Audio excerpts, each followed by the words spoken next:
Blessed is the lion that the human being will devour, so that the lion becomes human. And cursed is the human being that the lion devours, and the lion will become human. This is saying 7 from the Gospel of Thomas. Scholars have studied it for decades. They still don't know what it means. Yet sandwiched between sayings like this are teachings that sound exactly like the Jesus of Matthew, Mark, and Luke. The Gospel of Thomas is a strange mix of the familiar and the utterly foreign. It contains 114 sayings attributed to Jesus, no narrative, no miracles, no crucifixion, no resurrection story, just sayings one after another. Some nearly match what we find in the canonical Gospels. The parable of the sower appears in saying 9. The foxes and birds teaching shows up in saying 86. Read these and you'd swear you were reading Matthew or Mark. Notice that third row. The canonical Gospels say faith moves mountains. Thomas says peacemaking does. Same basic structure, different theology. Some scholars argue Thomas's versions of certain sayings may be more primitive than the canonical versions, shorter, simpler, possibly closer to an original oral tradition. This isn't a fringe position. It's a serious scholarly debate.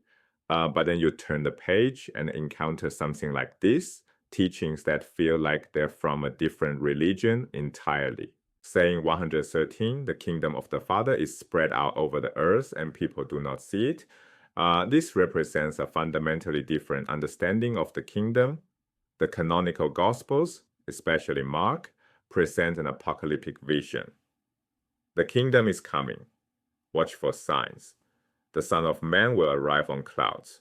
History will end. Thomas says, the kingdom is already here. It's spread out before you right now. The problem isn't timing, it's perception. You're not waiting for something to happen. You're failing to see what's already present. Scholars call this realized eschatology. Eschatology means beliefs about end times.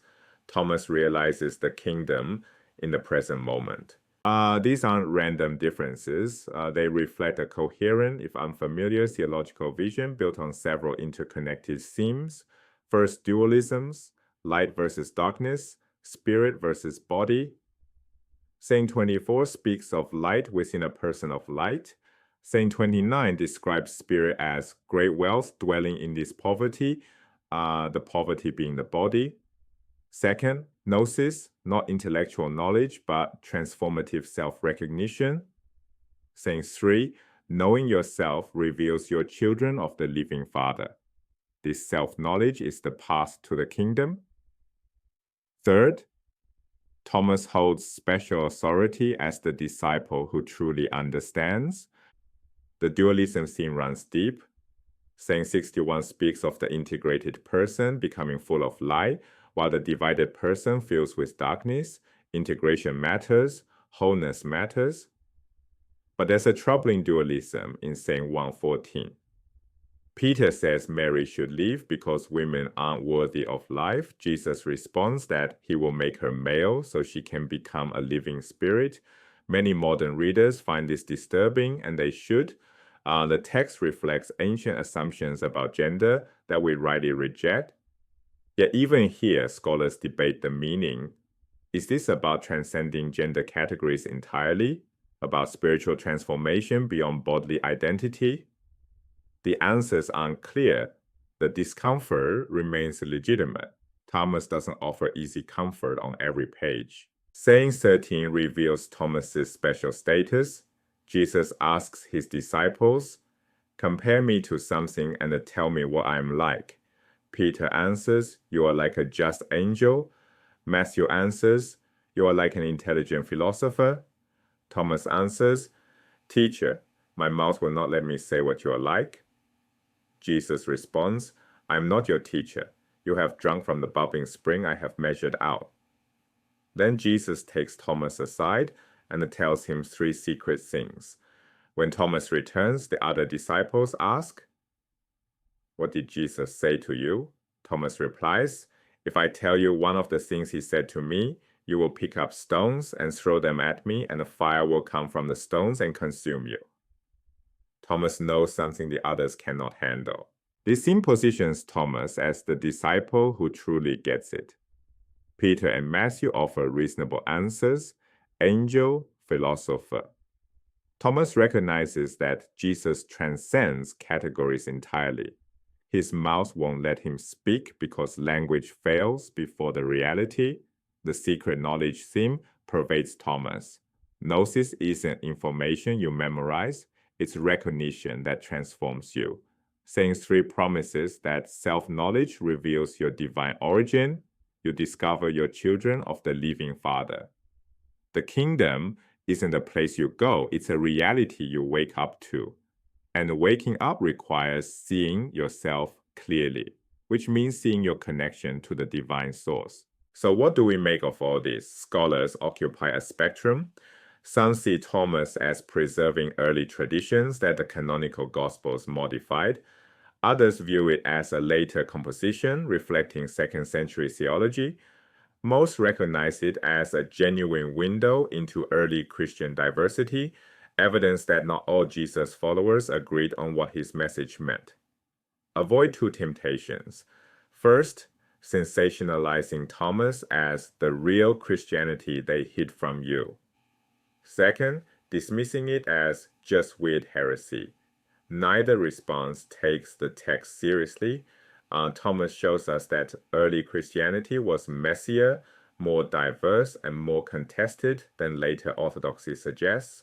Multiple communities claimed Jesus. They disagreed about fundamental questions. Thomas represents one voice in that conversation. Some sayings remain genuinely mysterious. Saying 97, a woman carries a jar of meal. The handle breaks.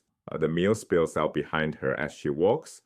She arrives home, sets down the jar, discovers it's empty. Jesus says the kingdom of the Father is like this. Like what? Scholars have proposed dozens of interpretations. None commands consensus. Saying 98, a man wants to kill a powerful person. He draws his sword at home and thrusts it into the wall to test whether his hand is strong enough. Then he kills the powerful one. The kingdom is like this. These parables resist easy explanation. Honest scholarship admits we don't fully understand them. That's not failure, that's integrity. The Gospel of Thomas spans a remarkable range. Some sayings feel like home, the sower, the foxes and birds, teachings you've heard in church. Others feel alien, the lion saying the leaking jar, the assassin testing his hand.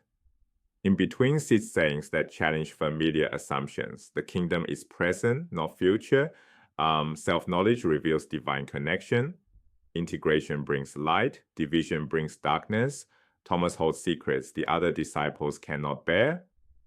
This spectrum, from familiar to strange, captures something important about early Christianity itself.